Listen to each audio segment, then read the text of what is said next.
Sometimes, the best girl isn't always the good girl. Whatever the case, they're always better animated on screen. Number 10. Starting off guns blazing, we have Villager A wants to save the villainess no matter what. This particular manga is the lone entry on this list with a male MC. But don't click away just yet, this villainess is worth the wait in page time. Slender, graceful, blonde. Okay, that's enough gawking at little girls. You won't regret following the adventures of this Villager A though, just like us. He's head over heels for this villainess. Alan's isekai adventure revolves around his determination to not just survive, but thrive in this new world to be able to do what he can to ensure the safety of Anastasia. And what would any young man need to protect the one they love? Why, an assault rifle, of course! I'll be the first to admit though that there are a decent amount of chapters at the start that do not feature the villainess Anastasia, but I'm not complaining too much. With a great focus put towards the building up of our hero Alan, I will say it all makes for a worthwhile journey. We see him hunt down useful items and skills, all the while making use of modern technology he brings to life. And boy are there some memorable adventures on that front, at least when they eventually cross paths. Our Villager A is already quite a made man by that point. Not that this proud noble needs one, but hey, if it can't be me, it might as well be Alan. Also, I'm sure you'll grow to like Alan as a character just as I do. I'd say he's definitely one of the more interesting ones to follow around. And while at times this seems like a story where Alan will have everything covered, the heroine character does pose as a threat at times, adding an intriguing layer on this already entertaining ride. With good action involving literal guns and some breathtaking views, this is a story I can't wait to see on my TV screen.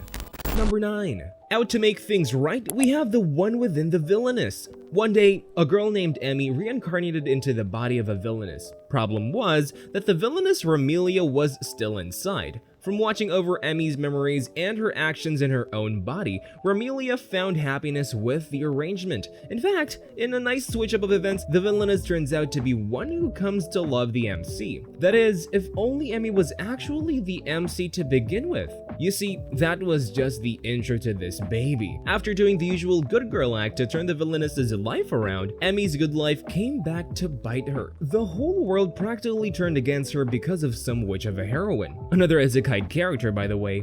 Things get quite ugly and honestly a bit annoying to read though, but sadly we must, as the main point of this story is what comes after, the birth of a true villainess. Well, in fairness, she was already here, but now she's back with a vengeance after everything her dear Emmy's gone through. With her villainous sights set, she'll stop at nothing to make sure she restores the world into a place Emmy can happily come back to become once again the true heroine of the world. Oh, and she won't pass out on some sweet revenge. I mean, what type of nice world would it be if there's an ugly heroine in it? Number 8. Turning away from a life of crime, next up is the beloved daughter of a crime family. Having lived her previous life as a granddaughter of a Yakuza boss, Francesca is determined to live an everyday life in this isekai fantasy. Unfortunately for her, her good-natured heart comes with a magnet for trouble. For one, she reincarnated as a heroine in a game world where the royal family is backed by criminal mobs, and her new family is one of them. And for another, he can't seem to escape the clutches of his bad boy fiancé. I guess a heroine's life just isn't as simple as she wants it to be. And to be honest, she doesn't really have much going on for her. Why is her fiancé even so obsessed? Though, I guess if anything, she's pretty determined in wanting to at least maintain a kind of life if anything. The villainous life just isn't for her, and she won't have her fiancé going down that road if she can help it. Speaking of, she helps a lot, like a whole lot. While there isn't anything too unique about the scenario, it's a pretty good looking manga. I'd love to see this animated, if only to see the style of the world come into the screen. Number 7. Making their clumsy entrance, up next is an incompetent woman wants to be a villainess. Avril is a brilliant young girl blessed with royalty and riches. That is until she's hit with an evil stepmother and sister who happens to look exactly like her. Since then, she's taken the fall for all the irresponsibly villainous things her new sister Karina has done. But just like the One Piece, justice is real. After one of Karina's usual benders, Avril is sold off in marriage to an old stinky duke. Well, that sounds bad. It's the freedom she's always wanted, and it turns out the old man is just a hot man, with his own reputation being greatly exaggerated. And I know what you're thinking. There's nothing villainous about Avril at all. While signing a contract with the haughty Dookie, she realized she was only chosen because of the rumors surrounding her. So now she must do her best to live up to her villainous off-a-sister's reputation, so she doesn't get tossed out of this whole arrangement. Huh? But didn't she already sign the contract? Well, photographic memory doesn't exactly mean the sharpest mind, I suppose. Let's just hope this incompetent villainess gets a competent adaptation. Number 6. Fighting back against the times, we have the modern villainess. It's not easy building a corporate empire before the crash. Get your reading glasses ready. This is not a manga for the faint of heart. And just to start this out immediately, that's actually why I'd love to see this as an anime, so I won't have to read pages filled with the text about the American .com bubble. After collapsing due to overwork and the economic collapse of Japan in the early 2000s, our MC is reincarnated in another world as the villainess in her favorite Otome Game. Yeah, typical start as always, but it's the filling that makes the donut. And this manga is filled with business and economic terminology that would make any uni student wish they had a test coming up. I mean, look at all this. This is the sort of story that if you like, you love. It just goes absolutely ham on the niche it's in as we watch Runa crack the economic code and break free from her tragic fate. And if you don't like it, well, as I said, a bit of anime magic could go a long way. And who knows, maybe by that point, we can see exactly how our little business girl becomes the villainess she's meant to be. And that's half the list down. What do you think of the hard-headed villains so far? Which do you wish gets an anime sooner? I know what I wish, and it's a super thanks for this video. But seriously, it'd mean a lot if you left one. If not, it'd be still a big help to like, subscribe, and share this video. Also, leave a comment of your thoughts down below. Number 5. With grimoires in tow, next up we have A Livid Lady's Guide to Getting Even. After a typical scene of having her engagement being broken off in public, Elizabeth learns further of the slander and the complete lack of the kingdom really has for her. With even her most trusted maid voicing her frustration, she decides to finally give up on the kingdom she's done so much for. Having worked tirelessly behind the scenes to make sure the kingdom was in order, no doubt she'd have no trouble living out of a life in another. And that's exactly what she seeks out, asking help from an ambassador from the Empire to assist in her escape. While all this alone is fine and dandy, Elizabeth also holds substantial power through her possession of the Grimoire of the Seven, which, if you can't tell, are 7 grimoires, each with their own epic powers. She isn't doing all this just to retire in the countryside either. This villainess wants retribution, and she's damn sure gonna get it, or at least I'd like to hope so. There aren't enough chapters out for this one. Even more reason for an anime, I guess. Number 4. Trying not to fall in love once more, we have I parted countlessly from my beloved over a millennium. Now I shall become the wicked lady. Amelia is a woman who has lived countless lives, and every time she meets the same man she always falls in love with. Unfortunately for the two of them, their love is just never meant to flourish, with the man always dying. This time, Amelia is determined not to be in a relationship with the man now named William. For the sake of her love no longer facing death, she's willing to face a life of loneliness. That is, until William himself sends a marriage proposal, which is odd since they've never even met. But I guess fate is hard to escape. Because of this, Amelia is left with only one choice: to be a villainess. People hate those, right? Sadly for her, there isn't really a need to even answer that since her trick was very quickly found out. Nevertheless, she presses on, cold and distant as ever to make sure William doesn't fall in love with her. And what better way to make sure of that than marrying the guy?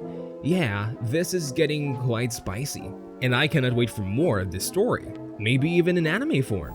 Number 3. Brewing up a villainous concoction, we have I Woke Up as an Imprisoned Villainess. Sophia Alcott is just another sad Cinderella story, abused by a stepmom and sister to live in a recluse with nothing but her apothecary hobby. That is, until she finds herself waking up in the body of the notorious villainess Violet Elford in prison. Could be worse things, I guess, like literally her original life.